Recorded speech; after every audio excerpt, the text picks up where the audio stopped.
Have you ever wondered what the point of church is? Is it just a building we go to on Sundays? A place to hear a good sermon, sing some songs, and then go home? Or is there something deeper, something more profound that we're missing? Today, we're going to dive into what the Bible says about the true purpose of the church, and I think you might be surprised by how dynamic and essential it really is. Let's start by looking at a powerful passage in the book of Ephesians, chapter 4, verses 11 through 13. The Apostle Paul writes, "So Christ himself gave the apostles, the prophets, the evangelists, the pastors and teachers to equip his people for works of service, so that the body of Christ may be built up until we all reach unity in the faith and in the knowledge of the Son of God, and become mature, attaining to the whole measure of the fullness of Christ." Wow, there's a lot packed into those verses.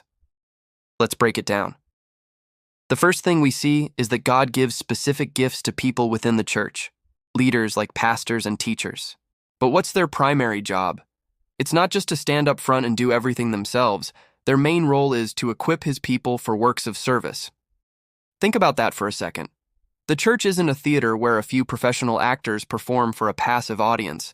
It's more like a training gym. The leaders are the coaches, and their job is to train and equip every single member, that's you and me, to get in the game. We are all called to do works of service. This means using our unique God-given talents and abilities to serve others, both inside and outside the church walls. So, what's the goal of all this equipping and serving? Paul says it's so that the body of Christ may be built up. The church isn't a static institution. It's a living, growing organism. It's called the body of Christ, and just like a human body, it needs all its parts working together to be healthy and strong. When you use your gifts, you are literally helping to build and strengthen the entire body.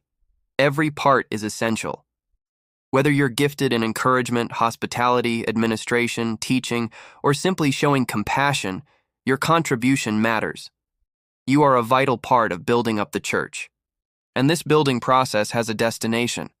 The ultimate goal is that we all reach unity in the faith and in the knowledge of the Son of God and become mature. The church is a community designed for growth. It's where we move from spiritual infancy to maturity. It's where we learn to think, act, and love more like Jesus.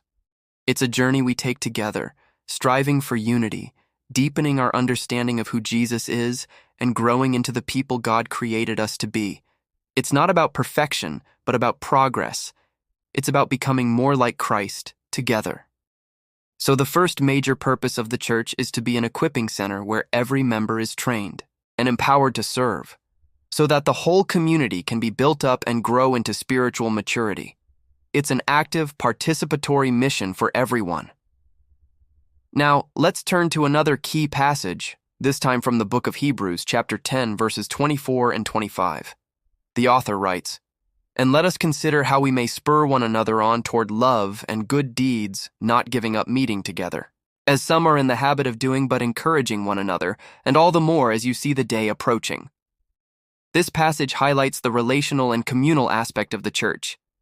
It's not just about what we do, works of service, but about how we relate to one another. The writer says we should consider how we may spur one another on toward love and good deeds. The word spur is a powerful one. It means to provoke or stimulate. It's an intentional action. This isn't a passive, hope you have a good week kind of relationship. It's about actively and thoughtfully looking for ways to motivate each other, to love more deeply, and to do good in the world. How do we do this? By getting to know each other, by sharing our lives, our struggles, and our victories. It's in the context of these real relationships that we can genuinely encourage one another. We can remind each other of God's promises when we're discouraged. We can challenge each other to step out in faith when we're afraid. We can celebrate together when we see God at work. The church is meant to be a community of mutual encouragement. This is why the next phrase is so crucial, not giving up meeting together. This is more than just a command to show up on Sunday morning. In a world that often promotes individualism and isolation, the Bible calls us to community.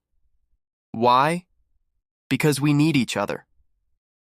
The Christian life was never meant to be a solo journey. It's a team sport. Meeting together, whether in a large service, a small group, or just over coffee, is the primary context where this spurring on and encouragement happens. When we isolate ourselves, we miss out on this vital support system. We become more vulnerable to discouragement and temptation. But when we gather, we are reminded that we are not alone. We draw strength from one another's faith. We are held accountable in love. We are part of something much bigger than ourselves. The writer adds, "And all the more as you see the day approaching," reminding us that as we get closer to Christ's return, our need for one another will only increase. Community is not optional. It's essential for our perseverance in the faith. So, putting it all together, what is the purpose of the church? It's a twofold dynamic mission. First, it is an equipping center, a training ground where leaders empower every believer to use their gifts for works of service, building up the body of Christ into maturity. Second, it is a vital community, a family where we intentionally spur one another on to love and good deeds, encouraging each other through genuine fellowship as we navigate the journey of faith together. The church is not a building, it's a people on a mission, a people who are being equipped to serve and who are committed to encouraging one another. It's where we find our purpose, our people, and the power to grow into everything God has called us to be. If your experience of church hasn't been this, I want to encourage you.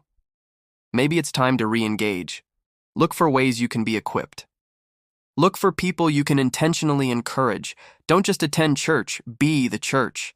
Because when the church is functioning as it was designed to, it becomes an unstoppable force for good in the world, a beautiful reflection of the love and grace of Jesus Christ.